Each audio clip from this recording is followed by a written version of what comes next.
My name's Jim Burns. I was born in South Wales, and for as long as I can remember, I've had a pencil or a paintbrush in my hand.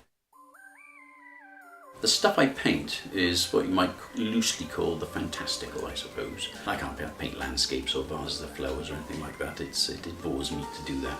It's rather too complicated to briefly give you a summation of the process without it sounding very garbled.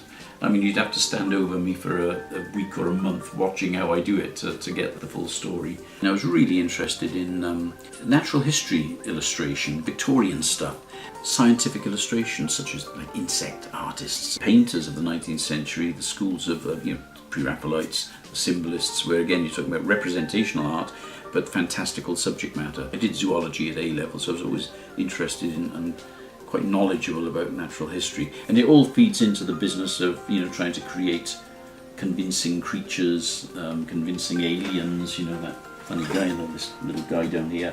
Trying to make little guys like this or like that just look somehow like they just might exist. They might be. Give them enough physical conviction, if you like. Dragons, dragons make no anatomical sense whatsoever. So I tend to refuse to paint them as creatures with 4 legs and a pair of wings, because then the skeleton becomes unmanageable. And those are technically wyverns. They've got back legs for walking about on, but their front legs are their wings, like a bat, really, I suppose, which is the only kind of dragon that makes any real sense to me. There was a comic called the Eagle comic. There was a character on the front of that called Dan Dare. I just loved what they used to do.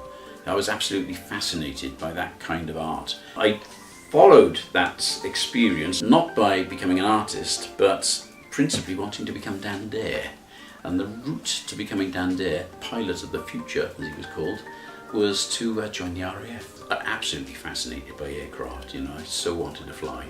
And I applied in 1966 for flying training, and nobody thought I would get in. Got into the RAF and wasn't in for very long, only in 18 months, because I wasn't a very good pilot. Positively dangerous, probably. I think it was a group captain was there at this party saying, this guy's in the wrong profession, he should be a commercial artist. And I remember thinking to myself, ho, I'm going to be a Harrier pilot, for crying out loud, not a silly artist.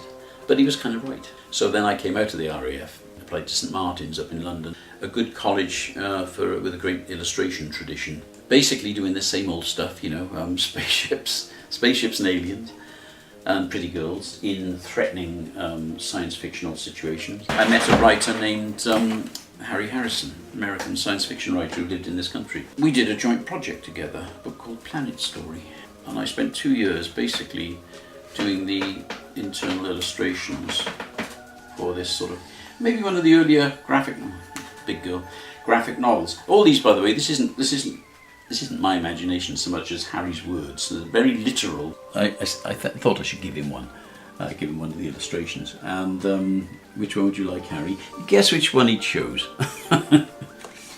Oh, it ends with a kiss, of course. Very nice. Hairy Jim, nearly 40 years ago. Oh God. This picture here, and he's called Colonel Killing. And that picture got seen by Ridley Scott, the film director, with a view to becoming a concept artist on the film Dune. His production manager announced that the film was off, and I felt tragically, desperately disappointed. But he said, but we've got another film on the go, another one which might interest you, based on a book called Do Androids Dream of Electric Sheep by Philip K. Dick. And I did know the book. I'd read that one, read a lot of Philip K. Dick's stuff, brilliant. And he said, we're going to turn that into a film, and we're going to call it Blade Runner. I took some images with me, some books of stuff, and I was actually in a motel room talking about the project to Ridley Scott, and he hadn't really formulated too much by way of visual ideas at that point. A very visual director, of course. And he was looking through my stuff, and he just happened to come across this particular image. And he looked at that and he thought, I like that vehicle. And what he did was he turned it upside down like that. And he sort of had a close look at this particular vehicle. And he said, that's our police spinner. for Blade Runner, and that sort of was its earliest incarnation. And I did some more designs based on this for that film. In the end, Sid Mead took the designs on, and he did a lot more and developed the machine a lot further. And I don't really see much of my original police spinner, or this flying ambulance, in the film's police spinner. My wife says otherwise. My wife says yes, you can see the ghost of a hint of a tiny fragment of some bit of my imagination in the one that's in the film. I mean, there's a kind of these motifs here. In the film version, there are these two big rounded bits of engineering at one end of it.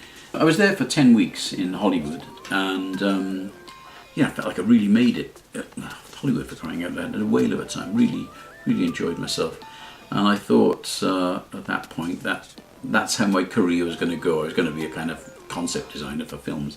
I sort of ran out of steam on it. I was probably working in the wrong medium at the time, as these are oil paintings, for crying out loud. Sid Mead came in with his marker pens, like 50 new designs every morning, of brilliant car designs and cityscapes and stuff like that, and I just felt a little bit ill-equipped for the particular kind of work.